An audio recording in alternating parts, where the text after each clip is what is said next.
From the ashes of the Third Reich, the untold story of history's greatest rebuild. Picture this: May 1945, Hitler's dead. Berlin is in ruins. But what happened next would shock even the most seasoned historians. As the dust settled over Europe's bombed-out cities, an unprecedented challenge loomed, one that would make or break the modern world as we know it. The task? Rebuilding entire nations from scratch while preventing another Hitler from rising from the ashes. Here's where it gets fascinating. The victors faced a mind-boggling dilemma. The same country they had just defeated, Germany, needed to be both punished and rebuilt. Unlike the harsh reparations of First World War, which as we know backfired spectacularly, the Allies had to try something radically different. Enter the Marshall Plan, perhaps history's most ambitious makeover project. But here's the twist that few people know.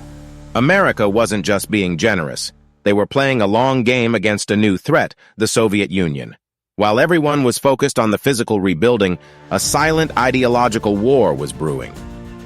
Meanwhile, in the rubble of German cities, something extraordinary was unfolding. Women, dubbed Trümmerfrauen, rubble women, were literally rebuilding their country brick by brick. Picture this: elegant pre-war socialites now working alongside factory workers, clearing 400 million cubic meters of rubble, enough to build a wall twice the height of Mount Everest. But here's where the plot thickens. While Germany was being divided into East and West, Japan was undergoing an even more dramatic transformation.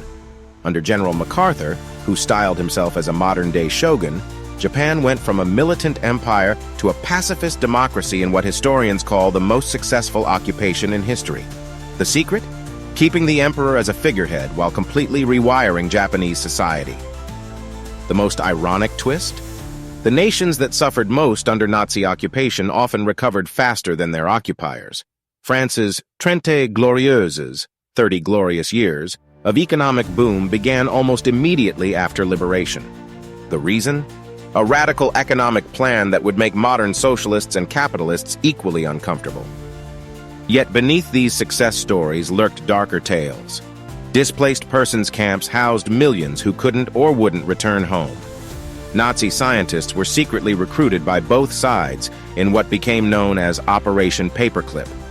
The technology that would later put humans on the moon was partly built on the foundation of German wartime research.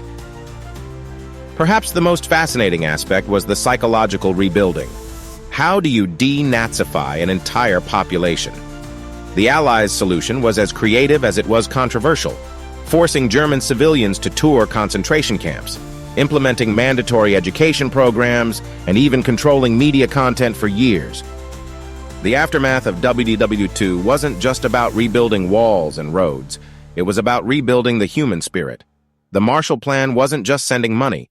It was sending hope, expertise, and a new vision for the future.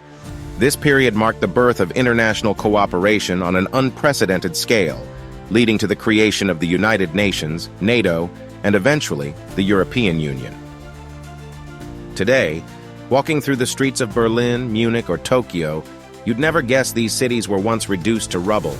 But look closely, and you'll find the scars and the remarkable stories of renewal hidden in plain sight. The post-war rebuilding wasn't just a reconstruction project. It was a revolution that reshaped our modern world, and perhaps its greatest lesson.